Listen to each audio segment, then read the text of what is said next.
Hey, wait. Before you skip ahead, just to let you know, you can actually watch the full version of this on our Patreon, and you can actually watch next week's episode a full week in advance. I mean, it's very easy. I mean, right down there in the description, or right up here in the corner. Feel free to give it a click, and we'll see you there.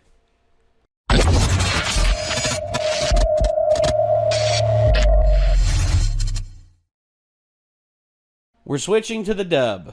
That's right, you heard correct. We are switching to the dub. The main reason for that is because since we started posting stuff with the dub, we have been getting hit less and less by Toho. So for the time being, we're probably going to do all of Season 3 and also potentially Season 4 if that is if that's where we need to go with it. I don't know.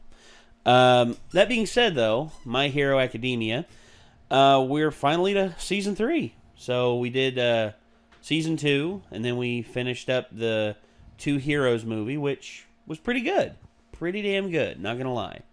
That final punch, though, man. That final, double smash. I was like, yeah, that's some epic shit.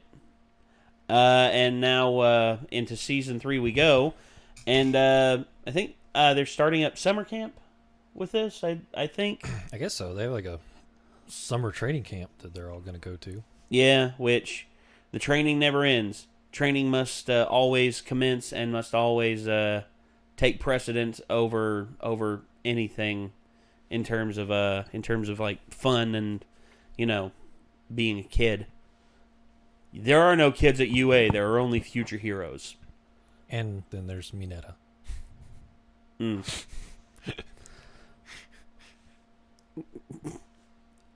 Okay. I'm probably Nick, just in the future, you're going to be editing this, so Mineta, as known by his other more effective name, Nope. Grape juice. Or the Nope. because that's kind of that. Let's be honest. That's all he's about. He's like, you got to lay in her lap. I hate you. It's like you got close enough to the point where you could potentially fondle her breasts. It's like, look, kid, I get it. Anime titties are awesome. I mean, I think pretty much any anime fan, gay or straight, male or female, can agree with that. I gotta tell Mike about something funny. Oh no, go ahead. I was playing Siege with people last night from the community, and all of a sudden I hear my own voice come through the fucking Discord, and it's like, nothing wrong with anime titties. It's like, what the fuck? It's like, who did that? Someone had a soundbite of him saying that. Ain't nothing wrong with anime titties. That was disturbing to hear myself all of a sudden. Yeah, I was not expecting. Because I remember when it happened, you were just like, "What the fuck?" I was like, "What? What? What? That's weird." Was that me? I mean, do I sound like that? Clearly, they agree with you because they're like, the writers sat down. They're like, "Okay, we need a little perv in here just so we have an excuse to draw him anyway. Even though we're calling out his behavior, we still get to draw." Well, okay, Yayarozu, I understand why. And that's actually an explanation that's given in the manga. They actually said in the manga she actually wanted her outfit to be even more risque, so she'd have more skin space to pull from. But they told her, no, you have to tone it down. You have to. And she's like, okay, fine. And then of course there's the one with the new girl, which I think gets introduced in this season. The one with the blue hair. They keep talking about her, and I'm just like, guys, you're arguing over a fictional character. You are literally saying, "Oh, this is sexist, everything and that." Japan doesn't give a shit, right? Japan looks at the outrage that happens here in the United States, and they laugh their asses off at how pathetic certain groups are here in the United States. Look, they just have stacks of yen. They're just Yeah, I guarantee you that's how it is, because as long as people keep buying their stuff, they are a pure capitalist economy. You think here in the States it's capitalist? In Japan, holy hell. Japan, if you can, this is the same country that sells used panties in vending machines. That's right. You are not. That is not a joke. They legit do that. The fact that Japan's economy is deregulated to the point of where it is, I mean, pretty much allows for small businesses to pop up literally anywhere. And because prices are so cheap over there for animation compared to here in the States, I mean, I looked the other day, there was one movie I was looking, it costs about $40 million to make. That's $40 million US. Now, this film looked amazing. I guarantee you an American company could try and do something like that, and they would not be able to do it for 2, maybe 3 times the price. It shows you how talented a lot of people are in Japan with art, and not only that, but people love anime. I mean, people do love anime. I mean, follow the money, follow where the manga trail goes. It goes to the otakus who have very deep pockets, and they'll keep throwing money at it. But anyway, we got this here. We got this queued up. This is My Hero Academia, Season 3, Episode 1, Game Start. Here we go. Today, we'll be looking back on All Might's achievements and his incredible rise to... I figured it out. Why the hero killer pisses me off so much, and why those UA brats drive me crazy.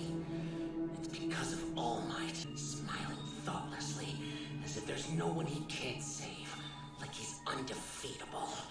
Izuku Midoriya was acknowledged by Stay, the man seeking out true heroes, as worthy.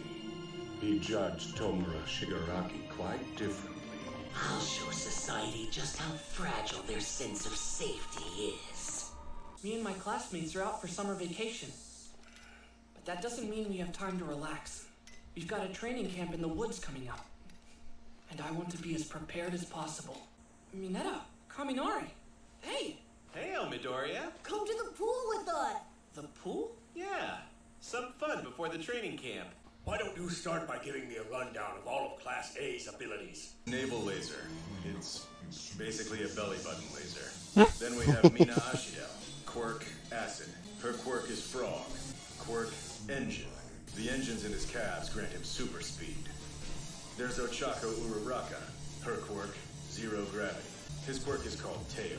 He can manipulate his tail as if it were an arm or leg. Electrification. He discharges built-up electricity from his body. The spiky-haired one is Eijiro Kirishima. Quirk, hardening. Anavoice. He uses it to control animals and insects, but it can't affect humans. Rikido Sato is strong. Quirk, sugar rush. He turns the sugar stored in his body into pure power. Dupla arms. He can make other body parts appear on the tips of his tentacles. Her quirk is called earphone jack. Tape. It has many uses. He can shoot sticky tape from his elbows and use it to apprehend his opponents, or simply to swing around through the air. Dark Shadow. He commands a devastating bird-like shadow that gets wilder when there's no light. His quirk is half cold, half hot. He can emit ice from the right side of his body and flames from the left. Her quirk, invisibility. She's invisible. The Sports Festival winner, Katsuki Bakugo. Quirk, explosion. His quirk is superpower. He can increase the power and physical abilities of isolated appendages or his entire body. Pop off. The balls he pulls off his head can stick to anything, though he himself bounces off them. Her quirk is creation. She can create any non-living thing from the lipids in her body. We were wondering about the form we turned in a few days ago, about the pool? Oh. The school has granted you permission. You're allowed to use the pool until 5 p.m. Thanks! It was a smart choice to invite Midoriya. He's a great cover. If it had just been us, we wouldn't have gotten permission to use the pool, I bet. Wait, I could jack slap that little shit because I know what he's doing. Yeah, apparently that's what the school said. How unfortunate. I was supposed to spend several weeks touring Venice with my parents. What is your life? Why don't we hang out at the school pool over summer vacation, huh? Good idea. My real I'll start working on a formal I'll proposal do it. right away. Yep. All the girls in their swimsuits. It's our duty to support our classmates! Just imagine how voluptuous the girls are going to be outside of their uniforms. There you are, slowpoke. Oh, What are you guys doing here? Since Muscle we're doing boys. endurance training at the pool, I messaged everyone to see if they wanted to come with us. You did what? Tokoyami's not what I was expecting. I can't wait to see those skimpy suits. I don't know what I was expecting, but I didn't know you guys would be here. I can't bikini, foiled again. You know, school suits are still pretty hot. You're an asset to our class. Let me thank you. Oh, God. Now, don't just sit there. Give him a hug. Come sweat with us. All right, let's take a 15-minute breather. I brought these for everyone. Please drink up. At the entrance exams, I couldn't imagine the two of us would get along, much less become such good friends. And yet, during the practical exam, you did put Uraraka ahead of yourself, even though saving her meant you might not pass. It had always been a dream of mine to attend All Might's alma mater someday, even though I knew it was a long shot. And then, when Mr. Aizawa said the person in last place for the fitness test would be expelled, I was sure I'd be going home. You weren't perfect. Indeed, your methods were reckless. But I could feel the tenacity and drive you brought to each test. I believe that's the reason Bakugo and I lost you in our training round. Thanks, Ida. I'll work even harder from now on! You'd better! The next time I beat you, I want you to be at your strongest, you damn nerd! Gotcha! Hey, I got your message. Sorry I'm late. Took a while to convince Bakugo to come out. We could make this training a contest. Hey everyone, I propose that we see which of the boys can swim 50 meters the fastest. A friendly race. Yeah, that sounds fun. First speed turbo! How was that, you sidekick? What do you think you're doing? You didn't even touch the water. It's called freestyle swimming!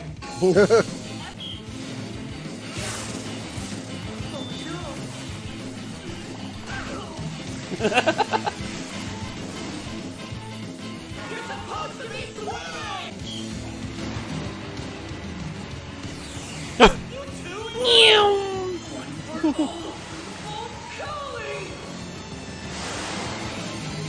Woohoo! Damn. He beat Ida. Nice one, Midoriya! I feel like this is just like a recap for the beginning of season 3. I think so.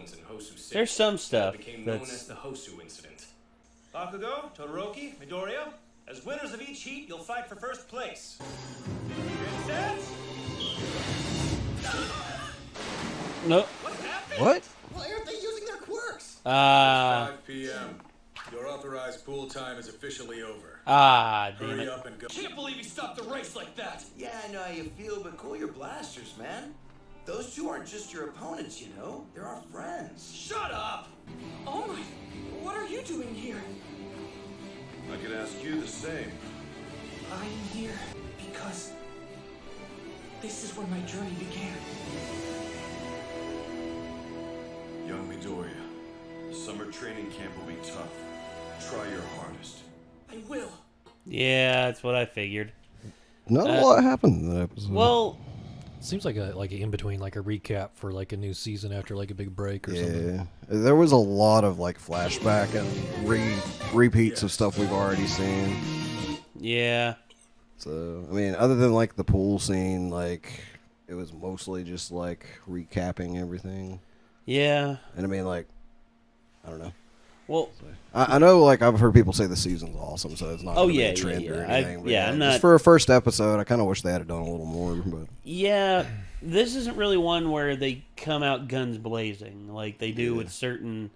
Because whenever I remember...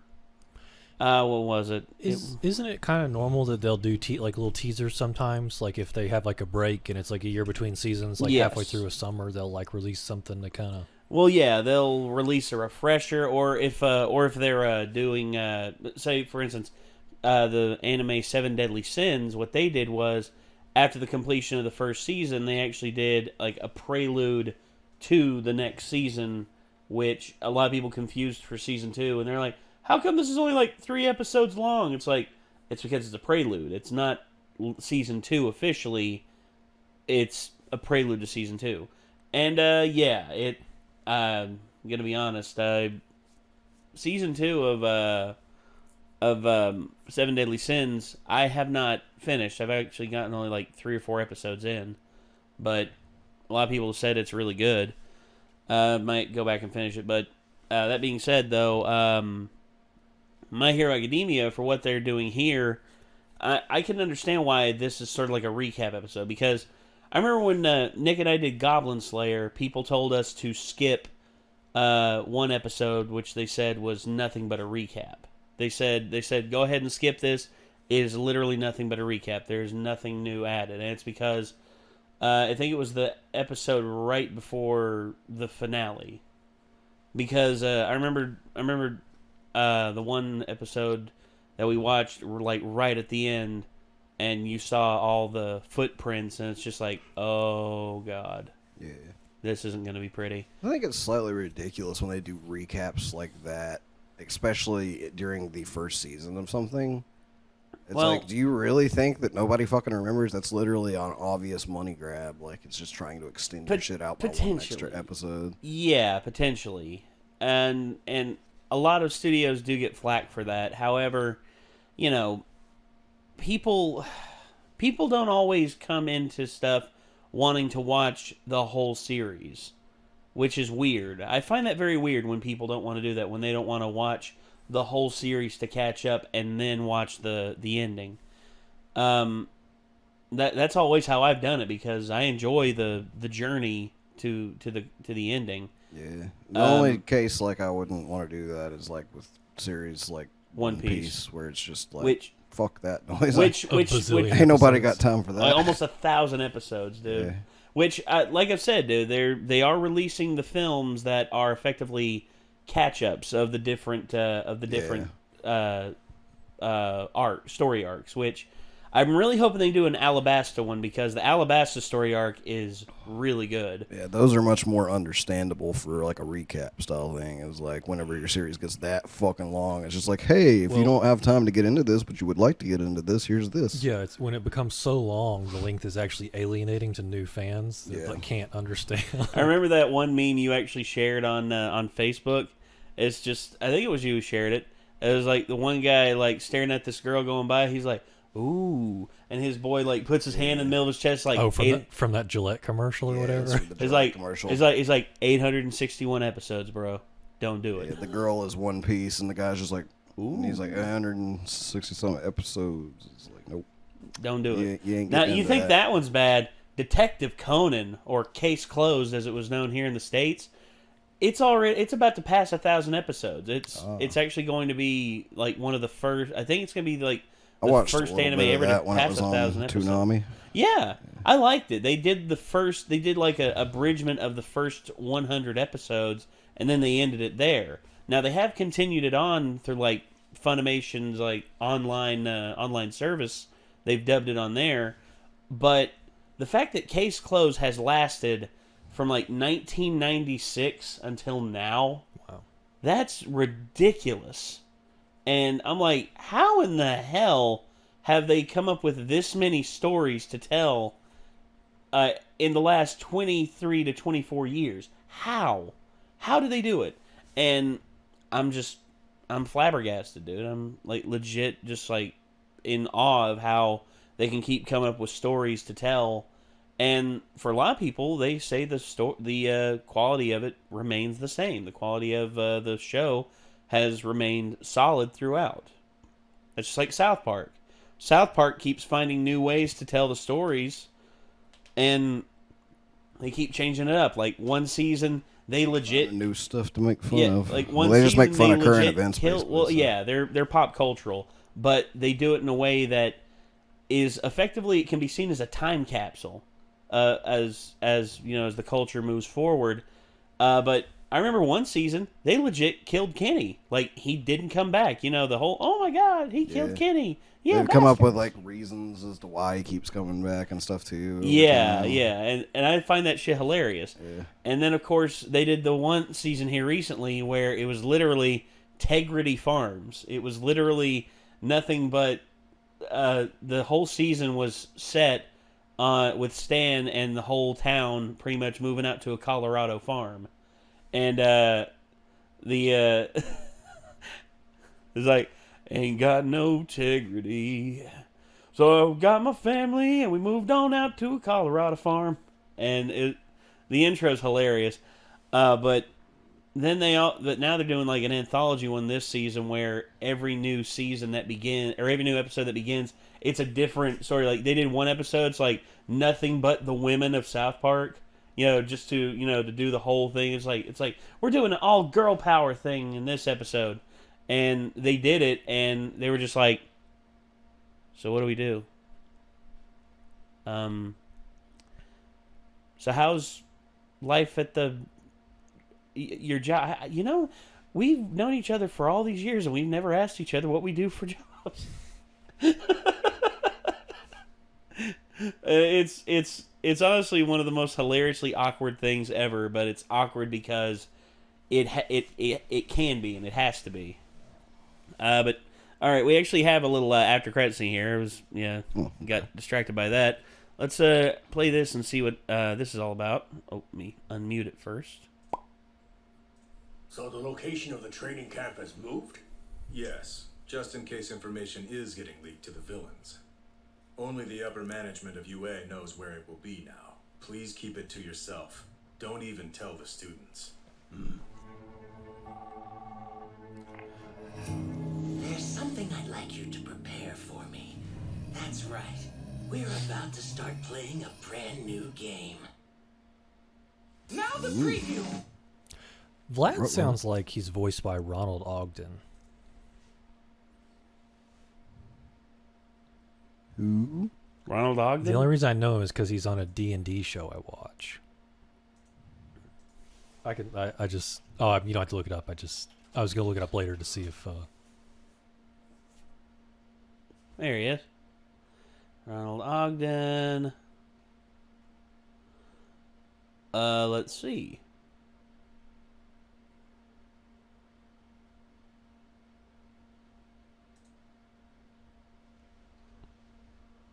I mean, they're voice actors, so... Yeah. I mean, I could be wrong. I just think it sounds like him. Not listed on here on his profile. Let's see. Oh, it's no big deal. I could be wrong. I mean... Because he plays an orc, and he sounds like Vlad. There we are. Vlad. Let's see if it tells us here. No, it does not tell us who his voice actor is. I mean, Vlad is such a... I mean, we'd already seen a lot of him, so I don't know if he would even be, credited. Voice actor... Ben Bryant. Okay. So, no. Okay. Someone I don't know. Okay. Well, I'm not upset that they did a recap episode for this, but at the same time, I'm just I just wish it could have been a little bit more, Yeah. Title of episode 40 is cut off in a weird way by the screen. Wow. All we can read is Wild, Wild Pussy. Yep. And even without the thing blocking it, it's just the ellipses there at the end. Wild, Wild Pussy. I'm assuming it says Pussycats because these people look like they're dressed up in cat girl outfits. Dude, it says, actually look like they're doing some kind of Sailor Moon deal there or something. Nah, dude, it doesn't say that. It says. No, I'm not gonna say it. I was gonna go nasty with that. It looks like they have ears and big cat paws on top of their Sailor Scout uniforms. And there's a. She is the one named Sailor Mew. She is the one Sailor Mew. I don't know. And then there's just one random kid standing here to the side, and he's like, that's short enough to be a Mineta. So. It probably is. He's probably got the cap on, trying to be all incognito, and these two women in skimpy outfits comes out, and he's just like, he's clearly that other little dude in the thumbnail there. Oh shit! Oh wait, we aren't supposed to see these. Damn it! Why not? Because it might have potential spoilers. Yeah, true. I mean, that's not really a big spoiler, is it? Not really, no.